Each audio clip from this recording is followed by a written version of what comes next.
দীর্ঘদিন দেশে গণতন্ত্র না থাকায় অনেকের মাঝেই অসহিষ্ণুতা জন্ম নিয়েছে। রাজধানীর চীন মৈত্রী সম্মেলন কেন্দ্রে আয়োজিত প্রাণী এবং প্রাণের মিলন মেলা অনুষ্ঠানের উদ্বোধনের পর একথা বলেন বিএনপির ভারপ্রাপ্ত চেয়ারম্যান তারেক রহমান। পশু পাখি জৈব বৈচিত্র্য রক্ষায় যত্নবান হওয়ার আহ্বান জানিয়ে তিনি বলেন, মানুষের অসচেতনতার জন্যই সারা বিশ্বে অনেক প্রাণী বিলুপ্তির পথে। এই অনুষ্ঠানে অংশ নেন সাবেক ক্রিকেটার তামিম ইকবাল সহ বিভিন্ন শ্রেণী পেশার মানুষ।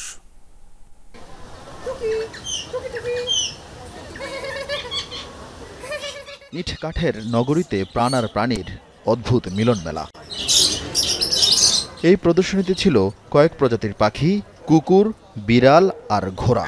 দর্শনার্থীরা আগ্রহী চোখে সেই বোবা প্রাণীর চিকিৎসা, খাদ্যাভ্যাস আর জীবনযাপন সম্পর্কে কত শত প্রশ্নের উত্তর খোঁজেন মিলন মেলায়। মানুষ আর প্রাণীর আদিমের সম্পর্ক দেখা গেল রাজধানীর চীন মৈত্রী সম্মেলন কেন্দ্রে। নানা বয়সী মানুষের অংশগ্রহণে পুরো আয়োজন রূপ নেয় ভিন্ন আবহে। যারা আমরা প্রাণ ভালোবাসি তাদের কাছে অনেক বড় একটা বিষয়। অনুষ্ঠানের আয়োজক বাংলাদেশ অ্যানিমেল ওয়েলফেয়ার অ্যাসোসিয়েশন বিকেলে আয়োজন করে আলোচনা সভার, যেখানে আগতরা প্রাণীদের ভালোবাসার মাধ্যমে জীবনের প্রতি শ্রদ্ধা জানানোর তাগিদ দেন।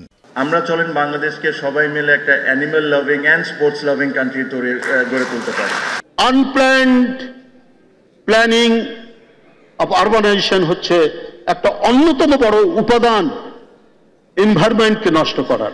অনুষ্ঠানে রাজনীতির চেনা চরিত্র থেকে বেরিয়ে প্রাণী রক্ষায় রাষ্ট্রের গুরুত্ব তুলে ধরেন বিএনপির ভারপ্রাপ্ত চেয়ারম্যান তারেক রহমান।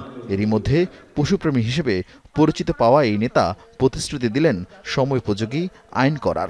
মানুষের অধিকার প্রতিষ্ঠার জন্য যেমন গণতন্ত্রের চর্চা বা সুরক্ষার প্রয়োজন, ঠিক একইভাবে কিন্তু প্রাণীর অধিকার নিশ্চিত করার জন্য বাস্তুতন্ত্রের সুরক্ষা প্রয়োজন। পশু পাখি, বন্য প্রাণী তথা বাস্তুতন্ত্রের নিরাপত্তার জন্য এই আইনগুলোকে আমরা ইনশাল্লাহ সময় উপযোগী করব। তারেক রহমান বলেন, রাষ্ট্রের গণতন্ত্র ও শুদ্ধাচার বিদ্যমান থাকলে তবেই সবার জন্য নিরাপদ আবাসস্থল তৈরি হয়। ১.৫ দশকেরও বেশি সময় ধরে একজন মানুষ, একজন নাগরিক হিসাবে সকল গণতান্ত্রিক রাজনৈতিক অধিকার হারানোর কারণে আমাদের অনেকের মনে হয়তো এক ধরনের অসহিষ্ণুতার জন্ম নিয়েছে। এই অসহিষ্ণুতা কাটিয়ে একজন মানবিক মানুষ হয়ে ওঠার জন্য মনুষ্যত্ব অর্জন আর পশুত্ব বর্জনই হোক আমাদের অঙ্গীকার। অনুষ্ঠান থেকে পশু পাখি প্রেমী সুব্রত সেন ও শাহিনা খান জামান সহ কয়েকজনকে সম্মাননা দেওয়া হয়। আরেফিন শাকিল, যমুনা নিউজ, ঢাকা।